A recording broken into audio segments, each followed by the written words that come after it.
along Afghan-Pakistan border.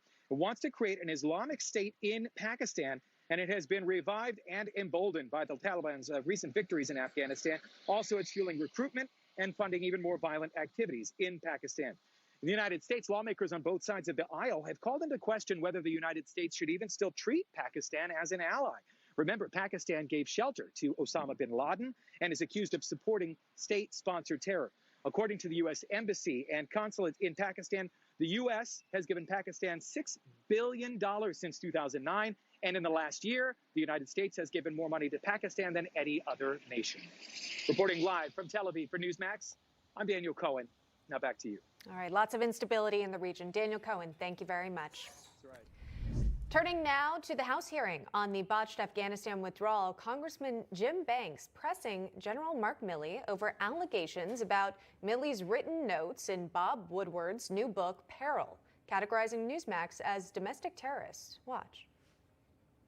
Do you believe that Newsmax and Epoch Times are domestic terrorists, or their viewers or readers are domestic terrorists? No, not at all. I don't think Epoch Times nor Newsmax are domestic terrorist organizations. Well, we appreciate that, General Milley. Here, by the way, is our position, just a snippet, on the January 6th riots. We certainly hope that that this does not get more violent than we have already seen it. They're not supposed to be there, and we certainly don't condone that. Hopefully, some of these folks will actually end up getting arrested, and we'll know who they are.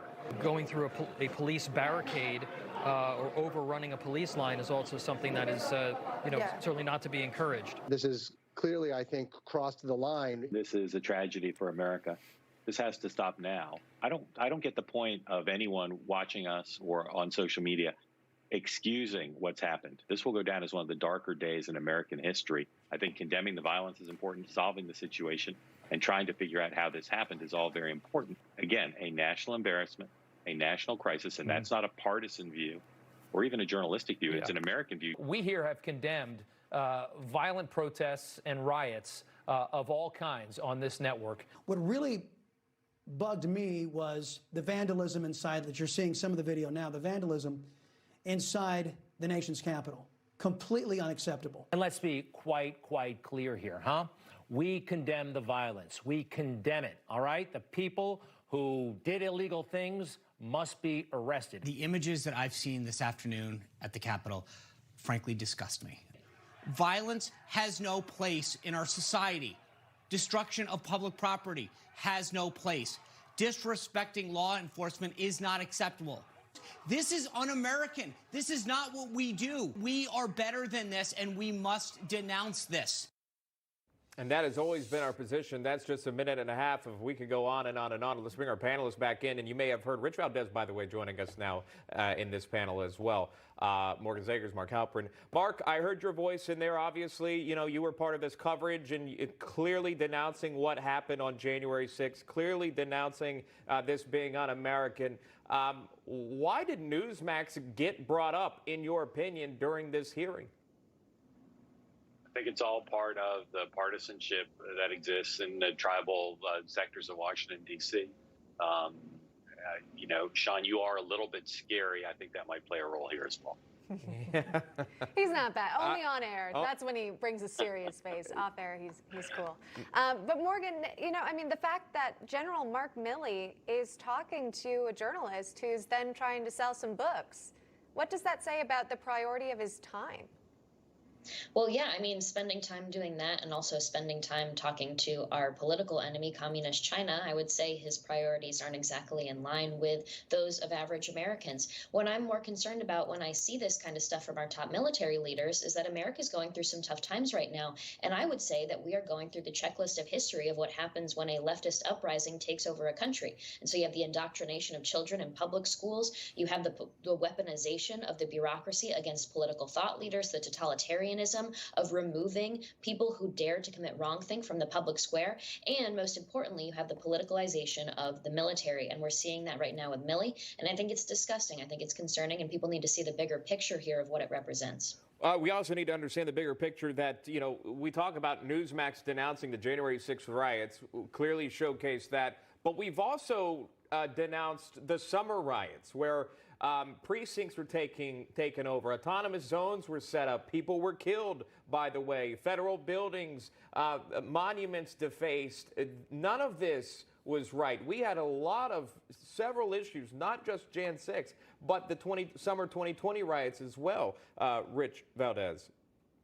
Well, yeah, I mean, the institutionalizing violence, institutionalizing chaos is something that we've seen Marxists do for a long time, and there's no question that I think we're, kind of, as Levin has coined, the American Marxist is out there doing what they do best. And sadly, it's happening in all of our institutions. So they're going to attack the media that isn't in line with them.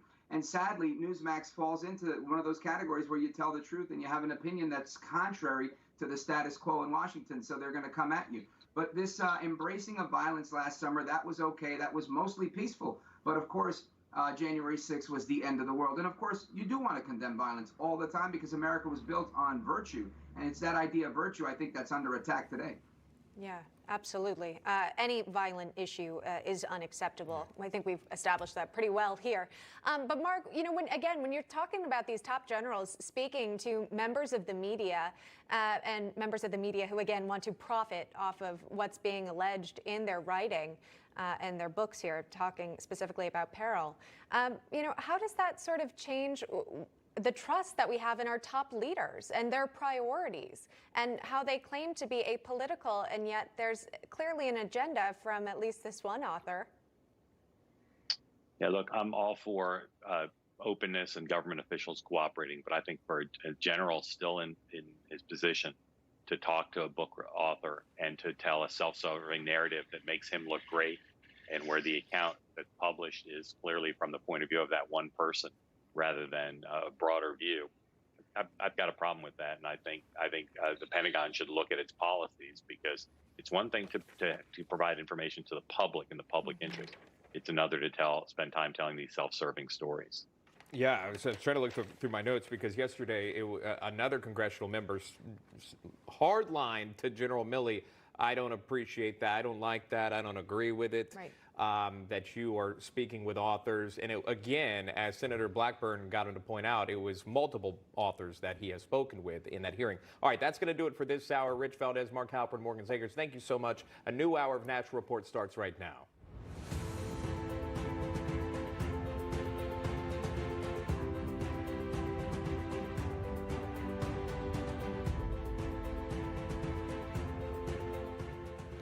New this hour, lawmakers backing away from Biden's big budget plans. So progressives say they won't pass the smaller infrastructure bill if that big reconciliation bill doesn't pass. We'll look at what's at stake on Capitol Hill. And exploding migrant crime, according to CBP at the U.S.-Mexico border. They're drugs, human trafficking, weapons smuggling, and now the government of Panama saying more migrants are headed to the U.S. southern border. The latest on the spiraling border crisis. And a new poll shows it asks them if people should get fired for choosing not to get vaccinated. Some Americans have questions. They want answers before they get vaxxed. Should they lose their jobs over it? We'll show you the poll, tell you what they're saying.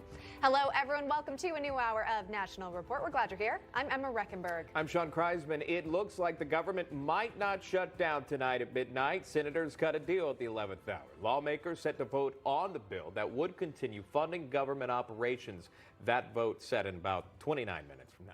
Meantime, waning support of President Biden's big spending plans. Democrat Senator Joe Manchin saying $3.5 trillion, that's out of control, and he won't vote for it. Meantime, will Speaker Pelosi continue to hold the bipartisan infrastructure bill hostage if Biden's big spending bill fails to pass? Many questions. For the latest, let's welcome in Newsmax national correspondent Logan Raddick live at the Capitol. Logan, good morning. Emma, Sean, good morning, and that's certainly a problem for Democrats, particularly in the Senate. And in the House, we're going to hear from Speaker Nancy Pelosi at 10:45 for her weekly news conference, in which we'll likely hear whether she will plan to delay that scheduled vote today for the bipartisan infrastructure bill. But in the House, Democrat Ro Khanna says at least 60 House Democrats are planning on voting against that infrastructure bill unless reconciliation is passed in the Senate first. Obviously, reconciliation is that $3.5 trillion bill that includes a lot of the Democrats' social welfare agenda. But right now there are two roadblocks for them, Kyrsten Sinema and Joe Manchin. And Khanna's expressing more frustration with Sinema because she hasn't really given her position on what she wants to see from reconciliation.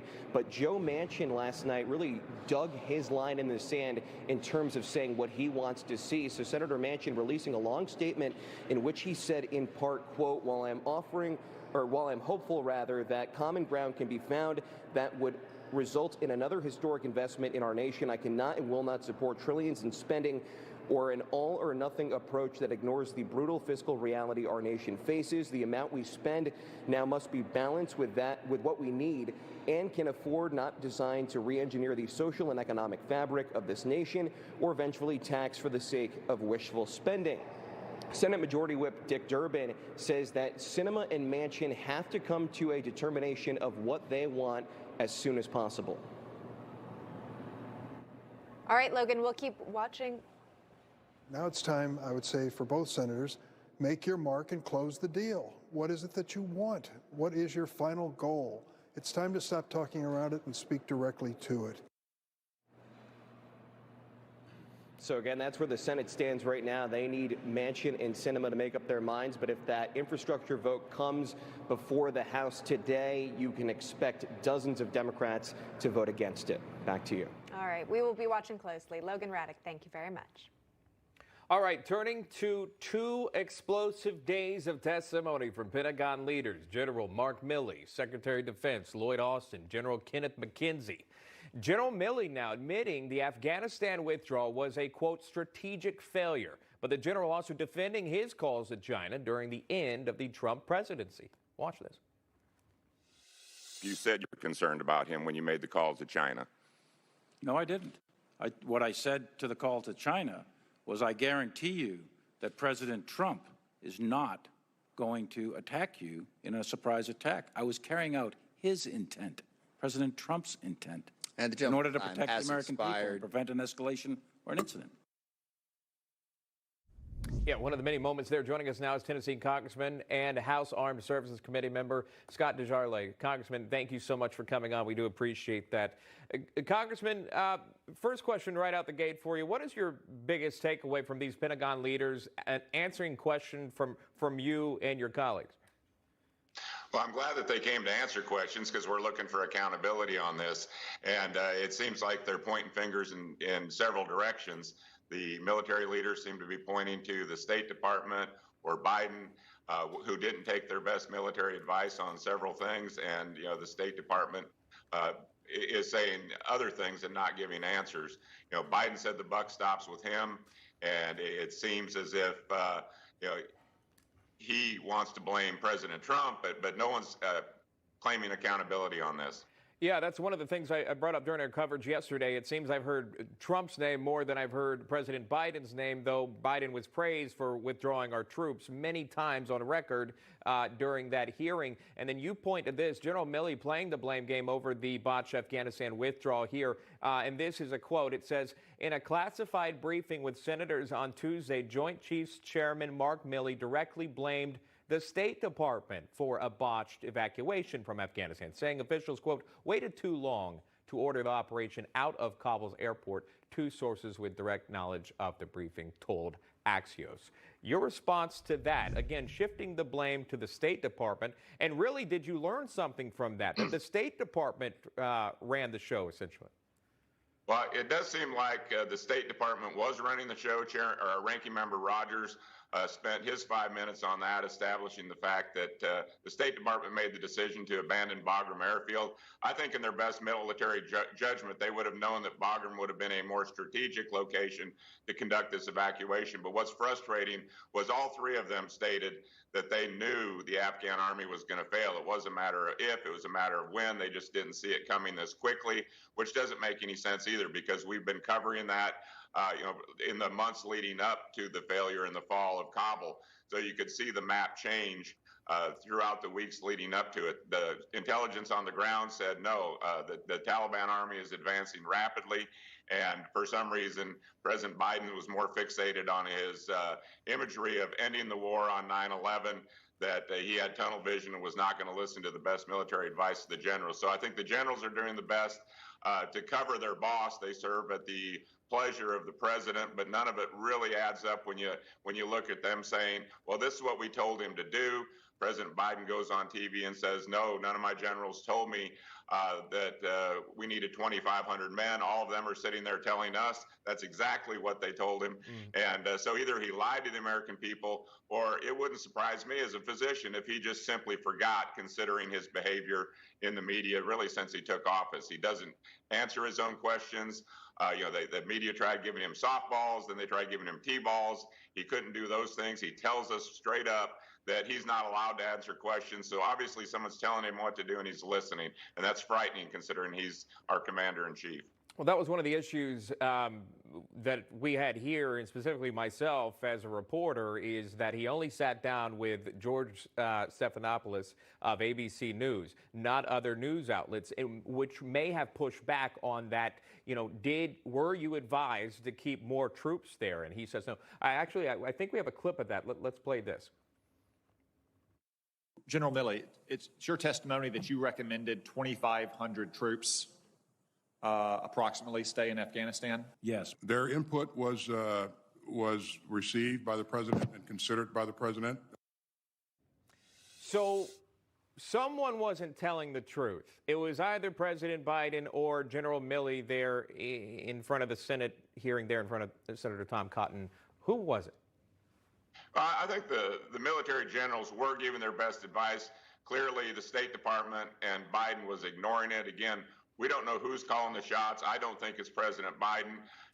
He's certainly in mental decline, and that's led to another question I had of General Milley, why he's talking to Speaker Pelosi about Trump's mental state in and around the January 6th or even before that, but yet he hasn't talked to anybody about Biden's ability to carry out orders or handle a serious military conflict. And I think that's something that the Democrats and the media are going to have to come to grips with sooner or later. They can only hide and cover for the president so long. And I'm not saying this to ridicule him. It's a sad situation that we have someone in the White House that can't put two sentences together. You have 13 U.S. service members that lost their lives during that evacuation. You have a botched drone strike killed civilians and innocent children, 7 specifically, among so many other issues with the withdrawal and the vetting process, et cetera. Bottom line, as we go, final thoughts from you. You've had the 2 days of hearing. I know they're going to submit classified documentation, Congressman. Who should be held accountable? Well, I think ultimately President Biden should be held accountable. I think several of our military commanders are giving us doublespeak. They should be held accountable. But what's really sad here is that even Milley admitted we have damaged our reputation among our allies, and people like in Poland, Romania, Estonia, the Eastern Bloc countries, Taiwan, South Korea, Japan, they all saw what we did to the Afghans. This was a charade. We knew they were going to fail. We left billions of dollars of equipment behind to an army we know that was going to lose, and now they're in the hands of a Taliban army that we knew was going to win. It just doesn't make sense.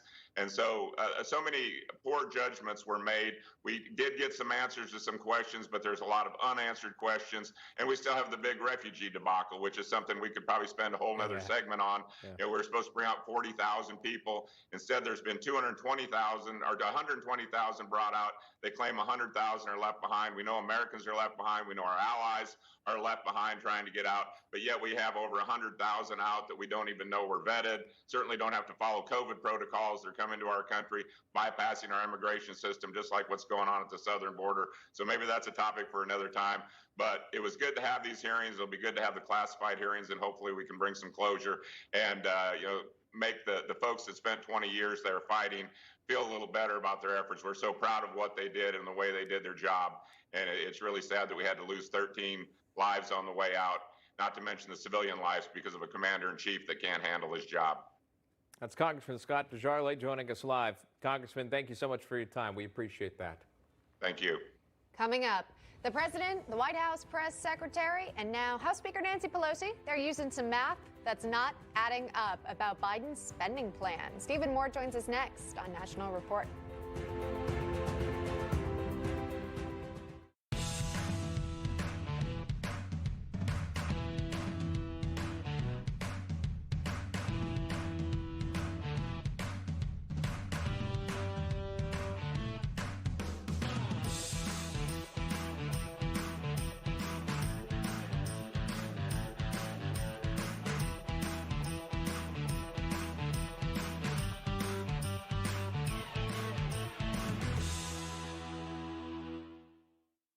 They call you the dumb money. They, meaning the big firms on Wall Street, don't want you to succeed unless you hand your money over to them. They use your inexperience against you. But I stand with you, the individual investor driving this market. I'm Charles Payne. We're in the midst of a retail investor revolution, and I want to arm you with the strategy to help maximize your investing and not settle for crumbs. It's a strategy I've been using for years to beat the market. I give you all the details of my newest book, Unstoppable Prosperity. And today, I want to give you a copy for